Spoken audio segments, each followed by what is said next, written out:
Bienvenue dans cette vidéo qui est faite du coup suite à la précédente où on parlait déjà des amortissements excédentaires, de l'ordre d'imputation des charges, etc. Alors, vidéo très rapide, je vais simplement vous montrer en fait, l'idée c'est que le déficit que vous allez créer donc sur une année, on va pas, comme je disais la dernière fois, le reporter sur l'autre liasse, mais ça va se jouer au niveau de la déclaration d'impôt sur le revenu. Alors, je vous montre ce que je veux expliquer, parce que je suis peut-être pas très clair.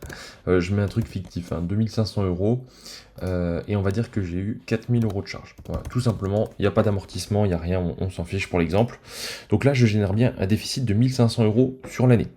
On peut évidemment du coup retrouver ici, sur la 2031, donc 1500 euros.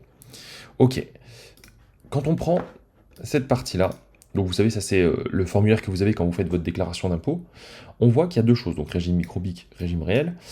L'idée donc vous, c'est que vous allez déclarer en revenu imposable ici, donc 0 dans la case 5NK, puisque vous n'avez pas d'OGA, donc 0. Et dans le cadre du déficit, ici, vous allez déclarer du coup dans la case 5NZ, 1500. Bon, ok, ça c'est fait. Mais les années suivantes, en fait, ce qui va se passer, c'est que vous pourriez très bien, alors je vais vous montrer,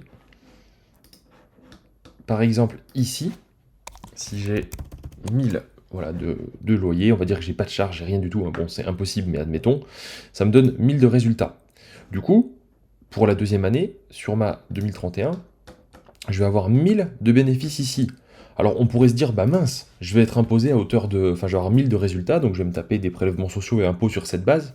Bah en fait non, parce que quand vous allez déclarer dans votre avis d'impôt, ici, l'année suivante, vous mettrez revenu imposable, ici 1000, donc dans la case 5NK, et ici, déficit des années antérieures non encore déduit, vous voyez, eh bien vous allez mettre sur l'année donc 2022, qui apparaîtra ici, 1500 euros de déficit. Et donc, automatiquement, là, les impôts vont se dire, ah, il avait 1500 de déficit, il a 1000 de résultats, donc déficit restant à la fin de l'année, 500, pardon. Et du coup, ben, ça va se mettre en report ensuite pour les années suivantes. Donc, normalement, si c'est bien fait, ce sera automatisé. En tout cas, voilà, le calcul est là. Donc, même si vous avez une liasse avec un résultat positif, ne vous inquiétez pas, ça ne veut pas dire que vous avez payé de l'impôt, puisque justement, cette notion de déficit n'est pas faite sur la liasse, mais au niveau de votre impôt sur le revenu. Voilà, c'était tout ce que je voulais vous préciser et vous dire pour bien vous expliquer que vous compreniez le fonctionnement.